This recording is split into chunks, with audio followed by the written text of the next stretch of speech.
Les textes sacrés, comme la Bible ou le Coran, on les voit souvent comme, je sais pas, des livres d'histoire, des manuels de morale. On les lit au premier degré et en fait, on passe complètement à côté de l'essentiel. Mais si ces textes étaient autre chose, s'ils étaient des cartes de notre propre paysage intérieur, écrits dans une langue qu'on a un peu oubliée, c'est le pari d'un essai assez fascinant qu'on nous a partagé. Aujourd'hui, on plonge dedans pour explorer ce langage secret. Notre mission, apprendre à lire cette carte, décoder ensemble quelques symboles essentiels des traditions abrahamiques et voir surtout comment cette sagesse ancienne peut éclairer très concrètement nos vies modernes. C'est une démarche qui est très, très pertinente aujourd'hui, je trouve. On vit dans une époque qui explique brillamment le comment des choses. La science nous dit comment l'univers fonctionne, c'est formidable, mais elle laisse un vide immense sur la question du pourquoi. Et cette quête de sens, cette soif spirituelle, elle nous ramène de plus en plus vers ces textes anciens, en espérant y trouver des réponses. Le problème, c'est qu'on arrive devant ces textes avec nos habitudes de lecture très modernes. On veut que ce soit littéral, factuel. Si on lit que Jésus a marché sur l'eau, on se demande est-ce que c'est physiquement possible, etc. Et on rate tout le message. C'est un peu comme lire la notice d'un médicament, tu vois. Tu la comprends parfaitement, mais tu ne l'avales jamais. L'essai qu'on explore suggère que le symbolisme, c'est justement le grand verre d'eau qui permet d'assimiler cette sagesse. C'est exactement ça. C'est l'idée. Et la promesse, elle est forte. Comprendre ce langage, c'est pas juste un exercice intellectuel. Ça peut vraiment transformer notre perception de la réalité. C'est comme découvrir une trappe dans notre propre esprit, qui ouvre sur une dimension de sens qu'on ne soupçonnait pas. Ça ne fait pas disparaître les problèmes, attention, mais ça nous ancre différemment. On devient, pour reprendre une image, comme un arbre avec des racines plus profondes, beaucoup plus stables face au vent de l'existence. Avant même de décrypter le premier symbole, il y a une clé de voûte à saisir. C'est la vision du monde qui sous-tend tous ces textes. Pour ces traditions, la réalité n'est pas une chose unique, plate. Elle est structurée comme une échelle, avec de multiples niveaux. Une échelle, d'accord. Et pour rendre ça plus concret, on peut penser à l'eau, par exemple. C'est une analogie parfaite. Tout en bas de l'échelle, à très basse température, on a la glace. C'est la matière solide, tangible, une forme claire. Et tout en haut, à très haute température, on a la vapeur. Ça, c'est l'esprit, insaisissable, sans forme. Et pourtant, c'est la même substance. Exactement. Glace et vapeur, c'est de l'eau. L'esprit et la matière seraient donc juste les deux extrêmes d'un même spectre. Voilà. Et là où ça devient passionnant, c'est que toute la galerie de personnages des textes sacrés, de Dieu au sommet de l'échelle jusqu'aux animaux tout en bas, eh bien, elle vient justement illustrer et personnifier ces différents niveaux de réalité, ces différents états de la conscience. D'accord, alors commençons par le sommet de cette échelle, Dieu. On a tous en tête l'image un peu cliché du vieil homme barbu sur un nuage, mais j'imagine que le symbolisme nous propose une vision un peu plus subtile. Un peu plus, oui. L'essai suggère de visualiser Dieu, non pas comme une personne, mais comme une pyramide. Une pyramide. Oui. Le sommet même, l'apex, c'est le principe ultime, l'unité pure. Par définition, c'est inconnaissable. Mais ce principe se manifeste à nous à travers trois faces connaissables, ses attributs fondamentaux. Ce seraient l'existence pure, l'intelligence absolue et l'amour inconditionnel. Et j'imagine que plus on descend de ce sommet, plus les choses se compliquent. Exactement. En descendant le long des pentes de cette pyramide, ces trois unités se dispersent. L'intelligence unique devient la multitude de nos pensées, de nos perceptions éparpillées. L'amour unique se fragmente en une infinité de désirs, d'attractions, de répulsions. Et l'existence pure, eh bien, elle s'étend pour devenir la matière que l'on connaît, déployée dans l'espace et le temps. Et l'être humain, dans ce schéma, il est où il se balade sur la pyramide. C'est exactement ça. Quand les textes disent que l'humain est à l'image de Dieu, ça veut dire qu'il contient en lui toute la pyramide en potentiel. La démarche spirituelle, selon cette lecture, c'est l'acte de remonter le long des pentes. C'est unifier ses pensées pour tendre vers l'intelligence, intégrer ses désirs pour retrouver l'amour, et enfin simplifier son rapport à la matière pour se rapprocher de l'être. Ce qui est frappant, c'est que ça transforme des concepts comme les anges et les démons. Du coup, ce ne sont plus des créatures extérieures qui se battent pour notre âme. Non, ça devient des dynamiques intérieures. Le mouvement de remonter vers l'esprit, vers l'unité, c'est un mouvement angélique. C'est pour ça qu'on représente les anges avec des ailes. Ça symbolise l'élévation. Ah oui, d'accord. Et à l'inverse, le mouvement de descente vers la dispersion, la matérialité pure, est diabolique. Le mot diable vient du grec diabolos, qui signifie « celui qui divise », d'où les sabots qui nous clouent à la terre. On a donc tous en nous des ailes et des sabots. Ce tiraillement permanent, cette aspiration à s'élever, est-ce que les textes lui donnent un nom, un symbole particulier? Oui, et c'est un concept central, le Fils de l'homme. C'est le nom qui est donné à ce moteur spirituel en nous, cette potentialité divine qui ne demande qu'à naître et à grandir. Et ce qui est crucial, c'est que la naissance de cet esprit dépend de la qualité de notre propre mental. Comment ça? Symboliquement, notre mental est toujours représenté par une figure féminine, une matrice. La qualité du Fils, donc l'esprit qui naît en nous, dépend de la nature de la mère, notre état mental. L'essai identifie 3 grandes figures. Il y a d'abord la Vierge Marie.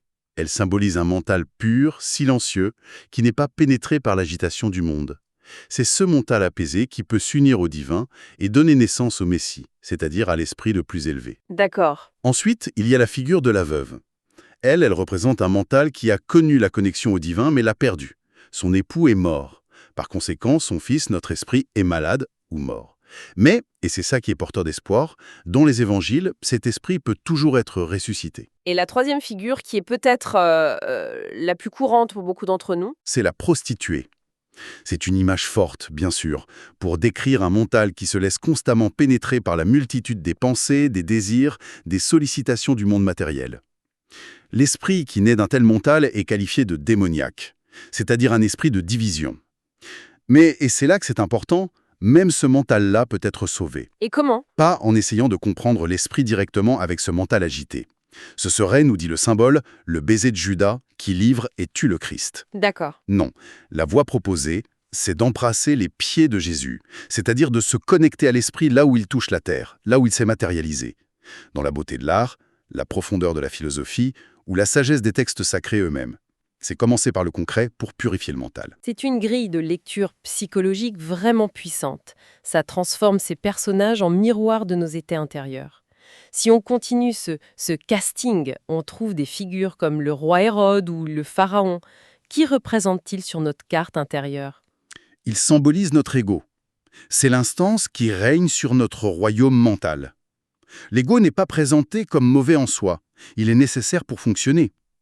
Le problème, c'est quand cet ego, comme Hérode ou Pharaon, voit la naissance de l'esprit comme une menace à son pouvoir et cherche à le tuer ou à le maintenir en esclavage. À côté de cet ego royal, on trouve les pharisiens. On en a une image assez négative en général. Oui, et dans cette lecture, le pharisien, c'est une autre facette de l'ego. C'est l'ego déguisé en spiritualité. C'est la partie de nous qui est très attachée aux rituels, aux apparences, à la lettre de la loi, mais qui en a oublié l'esprit. C'est un ego qui juge les autres pour se sentir supérieur. C'est ça.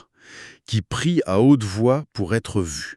Et à l'opposé, il y a une figure comme Zachée, le publicain. Oui, Zachée est fascinant. C'est un collecteur d'impôts, donc il a le sens de la mesure. Le texte précise qu'il est de petite taille, ce qui symbolise un petit ego. Mhm. Et que fait-il pour voir Jésus qui représente l'esprit? Il ne peut pas à cause de la foule, de l'agitation du monde. Alors, il monte sur un arbre. C'est-à-dire qu'il élève sa conscience. Il prend de la hauteur sur ses propres pensées pour pouvoir apercevoir l'esprit. C'est très parlant. Ces figures humaines dépeignent des aspects complexes de notre psyché. Mais qu'en est-il de nos instincts plus primaires? Je pense aux animaux qui sont partout dans ces textes. Quelle est leur place? Il symbolise les différents niveaux de l'ego, de ses formes les plus basiques à ses formes plus évoluées. Tout en bas, on trouve le pourceau. Il a la tête toujours tournée vers la terre, il se nourrit de n'importe quoi, il représente l'ego basique entièrement conditionné par les préjugés et les illusions de la société. C'est de là que vient la phrase « Ne jetez pas vos perles au pourceau ». Exactement. Ne donnez pas la sagesse à un ego qui ne peut que la souiller. C'est une image assez dure. Il y a une évolution possible? Heureusement, oui. Un peu au-dessus, on trouve le chien. Le chien n'est plus totalement conditionné. Il flaire, il sent les choses. Et surtout, il est capable de fidélité envers son maître, qui symbolise sa quête spirituelle. C'est un ego qui commence à prendre soin de sa dimension spirituelle. C'est ça. Et enfin, on a l'âne. L'âne représente l'ego qui a accepté sa juste place, celle d'être un véhicule pour l'esprit. D'où l'entrée triomphale à Jérusalem sur un âne. Voilà, l'esprit guide et l'ego porte. Mais l'ego ne peut pas comprendre l'esprit. C'est tout le paradoxe de l'âne. Il a de très grandes oreilles, mais il ne comprend rien à ce qu'on lui dit. L'ego n'a pas à comprendre, juste à se laisser guider. D'accord. Attendons une seconde. Si on résume, il y a donc une sorte de parcours évolutif pour notre ego. On peut commencer en pourceau, complètement absorbé par le matériel, C'est ça. puis devenir un chien qui commence à chercher une direction, pour enfin atteindre ce stade de l'âne qui accepte humblement de servir de monture à plus grand que lui. C'est une progression vraiment éclairante. C'est tout à fait ça. C'est un chemin de transformation de l'ego. Alors maintenant qu'on a ce casting de personnages intérieurs, il leur faut un décor. Où est-ce qu'ils évoluent? Quelle est la géographie de cet esprit selon les textes? L'Égypte, Israël, Rome, ce ne sont certainement pas que des points sur une carte. Non, absolument pas. Chaque lieu est un état de conscience. D'un côté, vous avez des endroits comme l'Égypte, Babylone, Rome. Eux, ils symbolisent le monde de la matière. Le mental tourné exclusivement vers les formes, la puissance, la richesse. C'est le lieu où l'esprit est maintenu en esclavage. D'accord. De l'autre côté, il y a Israël. L'étymologie du nom est très révélatrice. Celui qui lutte avec Dieu. Ça vient de l'histoire de Jacob, qui se bat toute la nuit avec un ange, c'est ça? Précisément, Israël ne représente donc pas un territoire mais un processus. C'est la conscience qui entre en lutte, qui traverse des épreuves pour se spiritualiser et retourner à son origine. C'est un chemin qui laisse des traces d'ailleurs, symbolisé par la hanche des beautés de Jacob. La spiritualisation, c'est pas un chemin de facilité. Et à l'intérieur de ce processus, on trouve la montagne, la mer. Oui, la montagne, c'est toujours le lieu de la rencontre avec le divin. C'est un amoncellement de matière, la terre, notre mental, qui s'élève jusqu'à toucher le ciel, l'esprit. C'est une métaphore parfaite. Et la mer, ou le lac, c'est le symbole de l'esprit lui-même, infini, sans forme, profond et insaisissable. On a les personnages, la géographie, il nous reste les objets du quotidien qui peuplent ces récits. Le pain, le vin, un poisson. J'imagine qu'ils ont aussi leur signification cachée. Chaque objet est une clé. Le poisson, par exemple, est un symbole très ancien de la vérité. Pourquoi le poisson? Parce qu'il vit dans l'eau, symbole de l'esprit, et surtout, il a les yeux toujours ouverts. Il ne cligne jamais des yeux. Il voit la réalité telle qu'elle est, sans le voile des paupières. C'est subtil. Et si le lac est l'esprit infini, comment on s'y déplace? Avec une barque. La barque, ça symbolise un concept, une parabole, une doctrine. C'est une structure qui nous permet de flotter à la surface de l'infini sans s'y noyer. C'est pour ça que Jésus monte dans une barque pour enseigner. Exactement. L'esprit prend la forme d'une parabole pour pouvoir être transmis. Quant à la nourriture, elle symbolise ce qui nourrit notre intelligence. Le pain est fait à partir de blé, qui représente la multitude de nos perceptions. Ce blé est moulu, traité par le mental, pour devenir une nourriture assimilable. Le pain, c'est donc la vérité issue de l'expérience. Voilà. Le vin ou l'huile, c'est différent. On les obtient par pression, par extraction. Ils symbolisent l'essence, l'esprit des choses. On dit bien d'ailleurs un spiritueux pour le vin. C'est l'esprit du raisin. Il y a un dernier symbole central qui est la croix. Son interprétation doit être particulièrement riche. Elle l'est.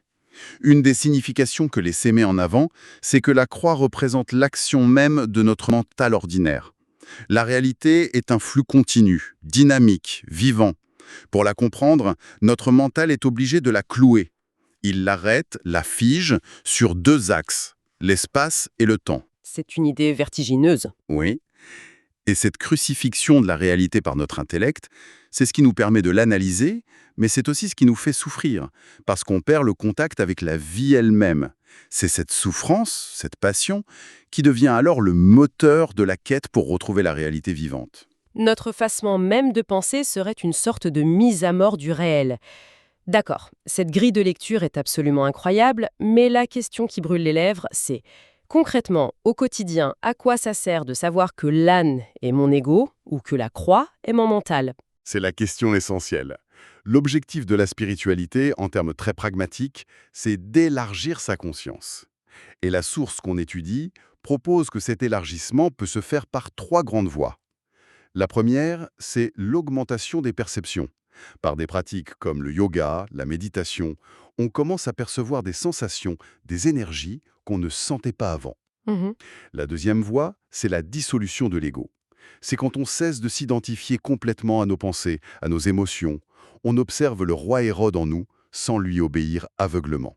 Ça peut mener à ce que certains appellent l'expérience de l'unité, où la frontière entre soi et le monde s'estompe. Et la troisième voie, c'est celle qui est directement liée à tout ce qu'on vient de dire, j'imagine? Exactement. C'est la dissolution des limites par la compréhension, par l'union avec le sens. Quand on lit un texte et qu'on découvre soudain le sens caché d'un symbole, il se produit une intuition, ce qu'on appelle un insight. Une petite explosion de compréhension. C'est ça. À cet instant précis, la distance entre nous et le texte disparaît. On ne fait plus qu'un avec l'idée.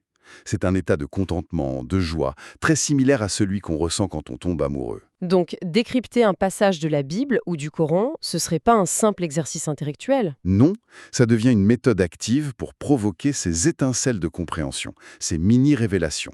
Chaque symbole déverrouillé est une petite expérience qui élargit notre conscience. Quand on comprend que le pharaon n'est pas juste un tyran égyptien, mais la partie de nous qui refuse de laisser partir nos vieilles habitudes, on ne lit plus une histoire ancienne. On se lit soi-même, ici et maintenant, Voilà. et cette prise de conscience a un pouvoir transformateur immense. On comprend mieux, derrière chaque personnage, chaque lieu, chaque objet, se cache donc une carte de notre propre fonctionnement.